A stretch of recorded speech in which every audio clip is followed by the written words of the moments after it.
Hey everyone, welcome back to Evony with Genghis. So I got a really interesting question in my Discord yesterday, and they said, hey, you've done a lot of videos on how to choose a good alliance, what makes a good alliance, always join the top alliance on server, life will be easier, life will be cheaper, you'll work together, that sort of stuff. He's like, how do you choose a good server? How do you know if your server is going to be good or not early on so you don't waste money? So a really good idea. So I wanted to do this right away. If you want to be involved in discussions like this, see other different types of questions, conversations, join my Discord. The link to join it is in the description to the video. There's also all sorts of services on there, things that will help you find everything on the map, that sort of stuff. So let's get to the question. So how do you know if your server is going to be good or not? So there's quite a few telltale signs early on that you can look at.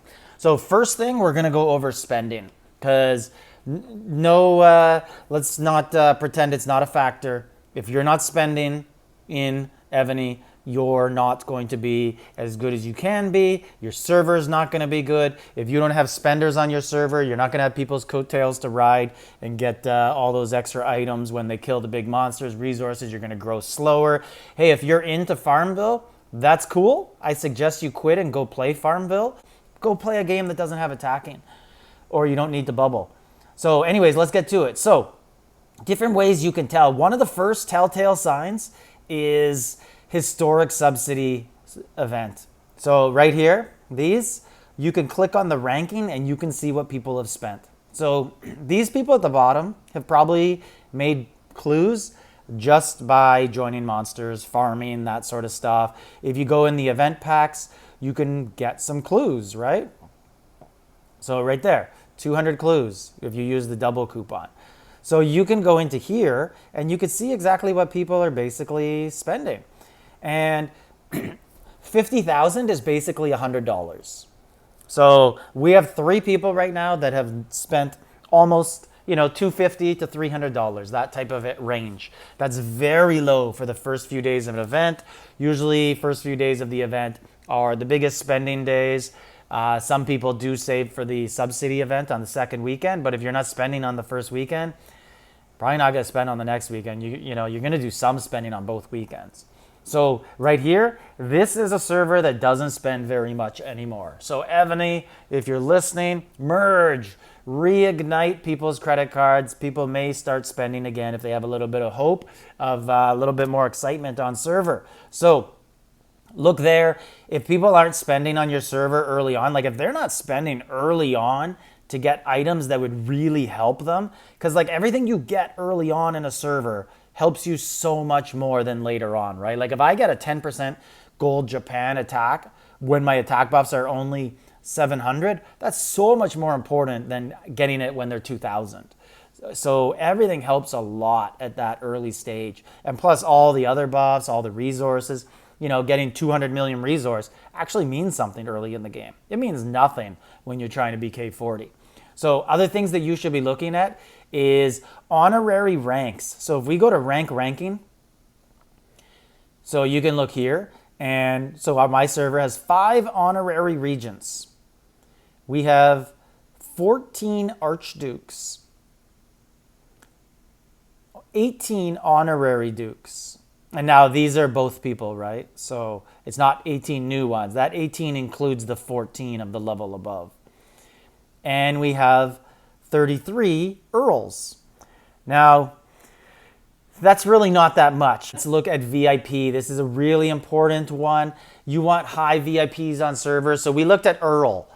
My server had 33 of those. So 25,000 VIP points is $100. 100,000 is $400. 1 million is 4,000. So 2 million right here is $8,000. Now you get a few free VIPs when you start up the game, so it won't quite be $8,000. It'll probably be like $6,500. But if you don't have multiple Earls in the first 2 months, or maybe 6 weeks, so 3 events went by, if you don't have like 8 to 10 players who've done a few full cakes, your server is gonna struggle. So you need quite a few people spending money early on. Maybe you could have like 3 or 4 VIP 16s in the first 2 months. And then you got 10 VIP 15s, which is $4,000. So people who've caked twice in the first 2 months. Really, really low to see my server only has 40 something of these VIP 15s. Very, very low. In the first year, your server better have like at least one VIP 19 and 2 or 3 18s. If you don't have that, you're not going to be a competitive server. So other things you can look at that you really have to think about when choosing a server is, what language does everybody speak? Where are they from in the world also? Not just language, right? You can have people speaking a different language, but it's about their time zone. So my server has a few dominant languages. We have a very high Arab population. We used to have a very high Vietnamese population. Most of the Vietnamese have left. North America, or English speakers like England, Australia, that sort of stuff, there's really only like 6 or 7 of us on server. It's very low. So what you want on server, ideally, you want people who are in the same time zone or the opposite. Like for me, I have no problem. I'm in the alliance that used to be Vietnamese, Thai. They're opposite. They're 12-hour time zone from me. So if they want to play Battlefield at 8 p.m., no problem. I play at 8 a.m. or vice versa. That works. What makes it hard is when you start to play with people who are, 6 or 7 hours away. Like for me to play with Europeans, it's always a struggle. The reason is they don't want to play at 3 p.m. and I don't want to play at 3 p.m.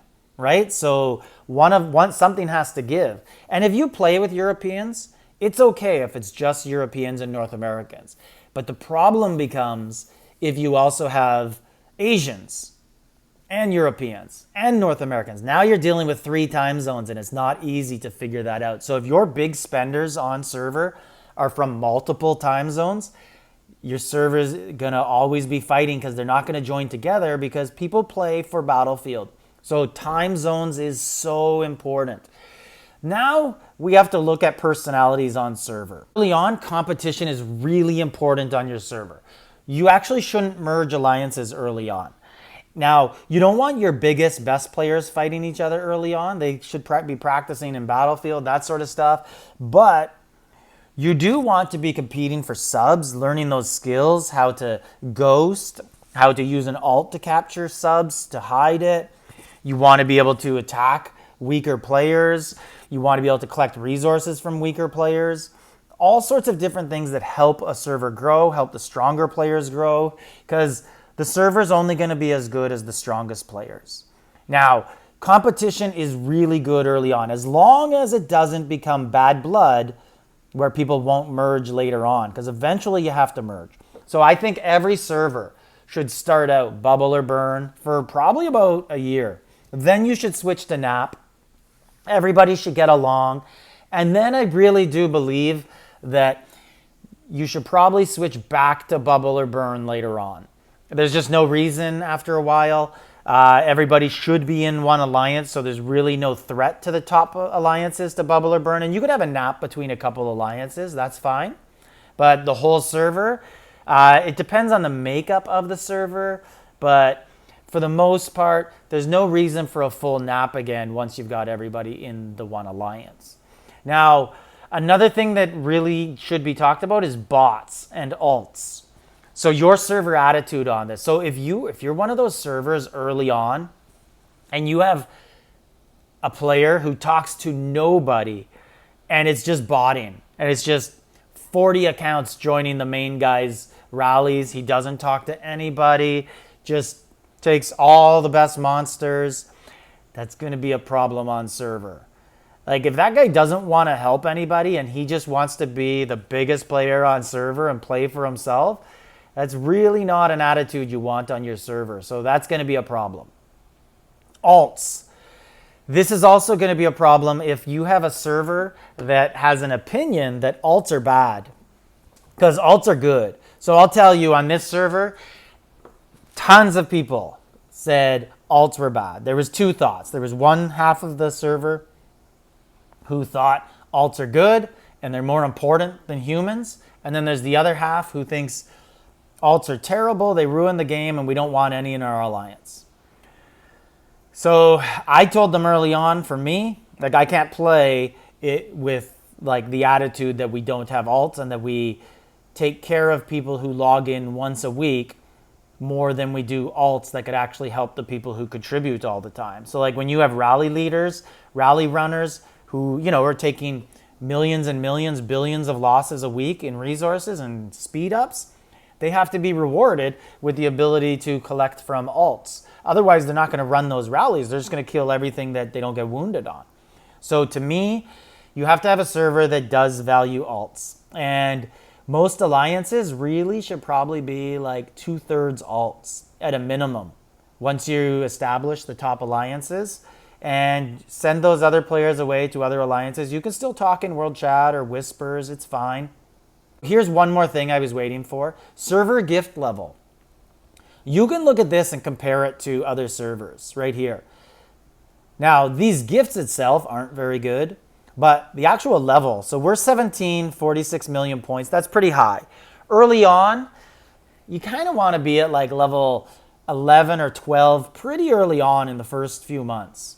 And again, that doesn't mean that you're getting good gifts. It just means that people are spending on your server and they're happy, they're having a good time. So how do you choose a good server? The Shalons, basically, this will be the easiest way, and just look for what you're looking for. So if you want to play with some of the best players in all of Evony, C1's where it's at. There's some really, really good players here, really good alliances.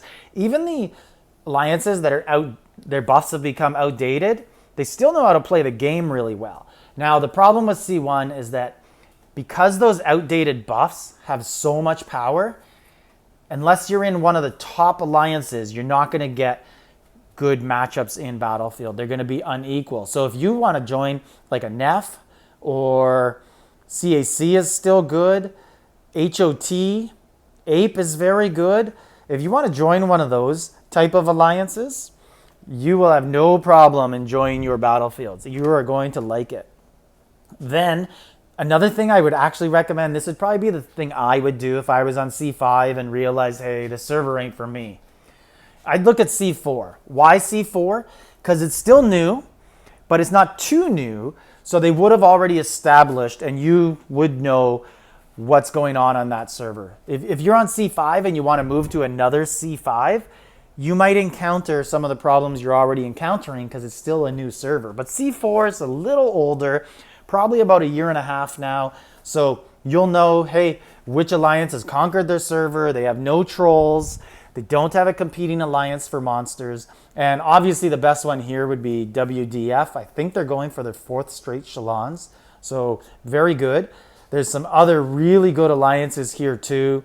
I don't know them all very well, but I do recognize some of the names. So check those out. Buy a keep in their alliances. They're not going to let you join with K1, no matter how good you tell them you are.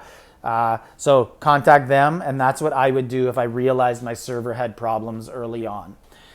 Or maybe you want a more chill alliance. You don't want the highly competitive Battlefield one, but so that's what I would do if I was starting over. So that's how I would evaluate a server early on, and that's how I would also decide where to go early on if I was going to be jumping ship. So one of the biggest mistakes people always make is, I'm too committed to this server. I've spent $700. I have all these friends. You're going to make friends on your new server. $700 is nothing in this game. I remember I was $50 committed and I wouldn't change servers. And I joined my server late. I joined it like 2.5 months in. So I was really far behind. And I spent $50 and I was like, there's no way I'm leaving. I spent so much. And looking back, would have been so much better because I actually figured out the game at that point. I should have just jumped to the next brand new server that opened and started playing on that and spending my money then. It would have went much further than spending to catch up to people who already had an advantage. So anyways, let me know in the comments how you evaluate your server. And like, subscribe, leave a comment.